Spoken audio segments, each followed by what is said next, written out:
Someone I know who has not seen Hannibal but knows how I feel about Hannibal messaged me to tell me that, even though they had only seen a few clips from the show and were far from an expert on it, they had seen the new Chucky film and knew that Don Mancini, the person who created Chucky and wrote and directed Cult of Chucky, had worked on Hannibal, and that there was a striking influence on the new movie. Recently, I was with someone who has seen Hannibal, and we were looking for a goofy, easy horror movie to watch on Netflix, so Cult of Chucky was what we settled on. I'd only seen the first Child's Play in full, and the person I watched Cult of Chucky with hadn't seen any of the Child's Play films. So this review is not from the perspective of someone with any kind of intimate familiarity with the series. I didn't actively dislike the series, I was just sort of apathetic to it. I remember around 2009 when a DVD rental place was going out of business and my mom bought a Scream and Child's Play to watch on DVD. I actually went back and found a post I made about both movies around then, and my immediate reaction to Scream was loving the ending, even though I'd seen parts of it as a kid and mostly knew it was coming, while my immediate reaction to Child's Play was enjoying the effects but being underwhelmed in light of the cultural impact and not finding it particularly engaging or scary. Upon rewatch over the years, I grew to love Scream, and I never really gave Child's Play a second thought until a few weeks ago.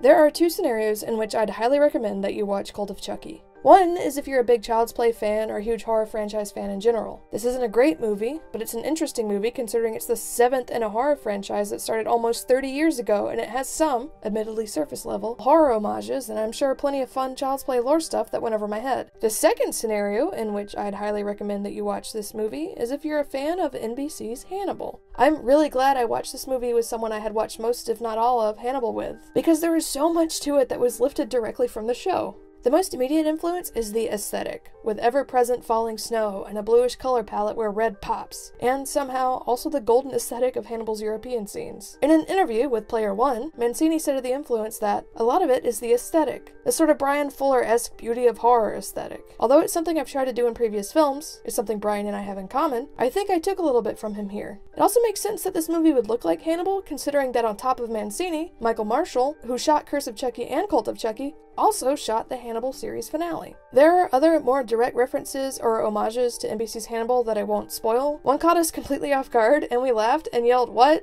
at the TV, but another obvious one is the use of hypnosis coupled with a flashing light, which I don't think I'd ever even heard of until it was a big plot point in season 2 of Hannibal. Even if I had gone into this movie blind, I still would have immediately made that connection, especially because Chilton is my favorite character on the show. Like, I never thought I'd see any kind of reference to Raul Esparza's Dr. Chilton in any movie, let alone a Chucky movie, and even then I wouldn't have expected the reference to be so blatant. The psychiatrist in this film draws heavily on Dr. Chilton, though he has some peculiarities and some other influences from the show I won't get into or spoil. I also saw in a Sci-Fi Now interview that Mancini's favorite character to write for on Hannibal was Mason Verger. He says likely because of similarities to the Chucky character. He calls Verger a crude provocateur who really enjoys being cruel. If I had known Mancini worked on Chucky and felt that way, I definitely would have included it in my Hannibal video essay. I was, and still am, fascinated by the horror influences on that show and knew that David Slade, who directed Hard Candy and 30 Days of Night, had worked on it, but I somehow had no idea about Mancini. Andrew Whalen did a review for Cult of Chucky for Player One titled, "What if Hannibal was a dumb slasher movie?" And that title sums up most of my feelings about this movie pretty well. Cult of Chucky is definitely not a cheap cash-in, but that alone doesn't make it a great must-see film. It's shot nicely and it's certainly odd. It's mostly dreamlike sequences set in an asylum strung together and punctuated by jokes and kills. But a combination of my lack of knowledge about what was going on due to missing the other movies and my relative apathy towards the Chucky character and mythos probably got in the way of my enjoyment.